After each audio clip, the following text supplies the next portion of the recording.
ያለ ምግብ ለረጅም ጊዜ መቆየት አስደናቂ የተፈጥሮ ጥበብ በዱር እንስሳት ዓለም። ምግብ ለማንኛውም ሕያው ፍጡር የህልውና መሰረት ቢሆንም አንዳንድ እንስሳት ግን ያለምንም ምግብ ለረጅም ወራት አልፎ ተርፎም ለዓመታት እንዲቆዩ የሚያስችላቸውን አስደናቂ የተፈጥሮ ስጦታ ተሰጥቷቸዋል።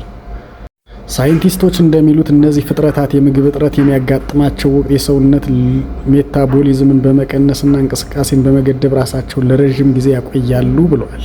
በዚህም ረገድ በግንባር ቀደምትነት የሚጠቀሱት 4 አስደናቂ ፍጥረታት የሚከተሉት ናቸው። አንደኛ፣ እባቦች ደመ ቀዝቃዛ በመሆናቸው የሰውነት ሙቀታቸው ከአካባቢያቸው ጋር ይስማማሉ። ይህም ከፍተኛ የኃይል ቁጠባ እንዲያደርጉ ይረዳቸዋል። ትንሽ እባቦች ከ30 እስከ 60 ቀናት ያለ ምግብ መቆየት ሲችሉ፣ እንደ ዘንዶና አናኮንዳ ያሉ ግዙፍ እባቦች ደግሞ አንድን ትልቅ አዳኝ አንዴ ከተመገቡ በኋላ እስከ 365 ቀናት 1 ዓመት ድረስ ያለምንም ተጨማሪ ምግብ መቆየት ይችላሉ ይላል። ሁለተኛ፣ አዞዎች ልክ እንደ እባቦች ሁሉ ሜታቦሊዝማቸው በከፍተኛ ሁኔታ የመቀነስ ችሎታ አላቸው ይላል። አንድ አዋቂ አዞ በመደበኛ ሁኔታ ለ2 እስከ 3 ወራት ያለ ምግብ መቆየት የሚችል ሲሆን ሁኔታው ከተመቻቹለት ግን እስከ 1 ዓመት ድረስ ሳይመገብ መቆየት ይችላል ብሏል።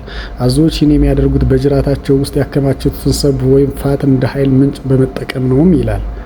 ሌላኛው እንስሳ ድቦች ሲሆኑ እንደ ተሳቢ እንስሳት ደመ ቀዝቃዛ ባይሆኑም አስቸጋሪ የክረምት ወራትን ለማለፍ ሂበርኔሽን የተባለ የረጅም ጊዜ እንቅልፍ ውስጥ ይገኛሉ ተብሏል።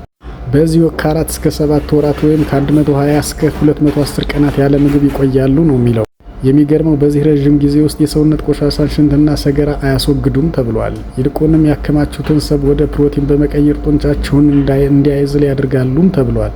ሌላኛው በአጉሊ መነጽር ብቻ የሚታዩትና የውሃ ድቦች በመባል የሚታወቁት እነዚህ ጥቃቅን ፍጥረታት በዓለማችን ላይ ካሉ አስደናቂ ፍጥረታት መካከል ቀዳሚ ናቸው። እነዚህ ፍጥረታት ያለ ምግብና ውሃ እስከ 30 ዓመታት ድረስ መቆየት ይችላሉ ሲል ጥናቱ ያመለክታል።